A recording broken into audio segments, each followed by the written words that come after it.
ప్రజాప్రతినిధులు పట్టించుకోకపోతే గ్రామాల్లో జనం ఇబ్బందులు తొలగే పరిస్థితి కనపడటం లేదు.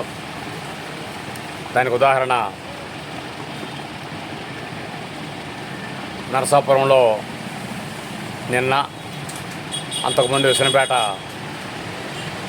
తూర్పు బజార్లలో కుక్కలు, తర్వాత కోతులంటే చెప్పే పనే లేదు. దీనికి తగ్గట్టు మండల ప్రజా పరిషత్ పరిధిలో వేసిన బోర్ పాయింట్ అన్నీ కూడా ఈరోజు 80% వరకు నిరుపయోగంగా ఉన్నాయి. పనిచేయని బోర్లను మండల ప్రజా పరిషత్తు పట్టించుకునే పరిస్థితి కనపడటం లేదు. మరి అదేవిధంగా గ్రామాలలో పారిశుద్ధ్యం, వీధి లైట్లు, డ్రైనేజీలు లేకపోవటం తాతకుంట్ల గ్రామం ఒక ఉదాహరణగా చెప్పవచ్చు.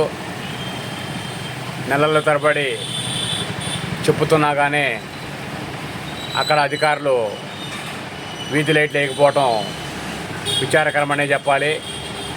మరి దానికి కారణం నేను అనుకోవటం ఏంటంటే, అక్కడ ఉన్నది వైసీపీ సర్పంచ్ కాబట్టి లైట్లు వేయటం లేదేమో అనే అనుమానం కూడా కలుగుతోంది.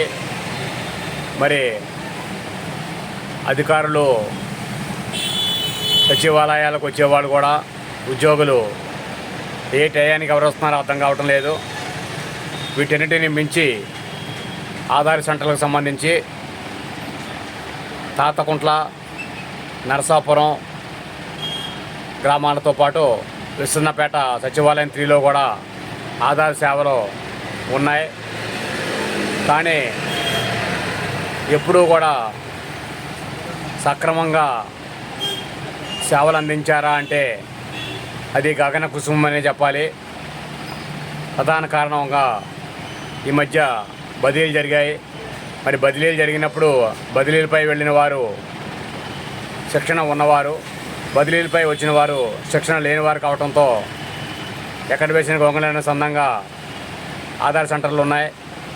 ఇవాళ సేవలు అందించకపోవడానికి కారణం వాళ్ళ శిక్షణ ఇవ్వకపోవడమే. కాబట్టి ఈ విషయంపై అధికారులు ప్రత్యక్షంగా పరిశీలించి ప్రజలకు ఆధార్ సేవను అందుబాటులో తేవాలని సర్వత్రా ప్రజానీకం కోరడం జరుగుతోంది. దీనికి తగ్గట్టు సోషల్ మీడియాలో వచ్చే వార్తల ప్రకారం ఆధార్ అప్డేట్ కాకపోతే బస్సులలో ఎక్కించుకోరని చెబుతున్నారు మహిళలకు. మరి అలాంటప్పుడు తెలుగింటి ఆడపడుచులు ఆ రకంగా కూడా ఆధార్ సేవలు పనిచేయకపోవడంతో ఇబ్బంది పడే పరిస్థితి ఉంది.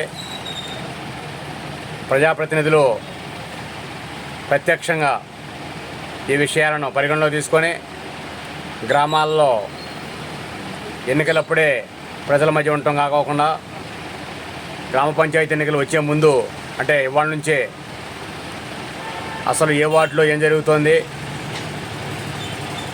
వార్డు మెంబర్లుగా వేయాలనే ఆసక్తి కలిగిన వాళ్ళు సర్పంచులుగా తామేస్తాం, తమ భార్యలతో పోటీ చేపిస్తాం అని అనుకునేవాళ్ళు వాళ్ళు కూడా గ్రామాలకు వెళ్ళి గ్రామాల్లో వార్డుల వారీగా ఏం జరుగుతోంది, పారిశుద్ధ్యం ఎలా ఉంది, వర్షం పడితే నీళ్ళు పోతున్నాయా లేదా, వీధి లైట్లు ఉన్నాయా లేవా, ఇలాంటివన్నీ కూడా పట్టించుకోవాల్సిన అవసరం ఉంది.